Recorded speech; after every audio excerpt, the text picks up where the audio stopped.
আসসালামু আলাইকুম। সবাই কেমন আছেন?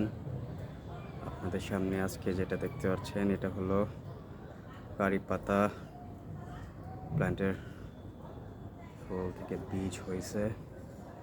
মাশাআল্লাহ, এবার চেষ্টা করব এর থেকে কিছু গাছ করা যায় কিনা। আগেও হয়েছে অনেকবারই, কিন্তু চেষ্টা করিনি। তবে এবার ইচ্ছা আছে, দেখা যাক কাজ করতে পারি কিনা। সবাই দোয়া রাখবেন। এটি খুবই ছোট একটি তেলের গ্যালানের মধ্যে লাগানো আছে, 5 লিটারের, ওরও কম 3 লিটার হবে। কিন্তু গাছটি খুব সুন্দর হচ্ছে। আশা করি এবার কিছু চারা করব বীজ থেকে।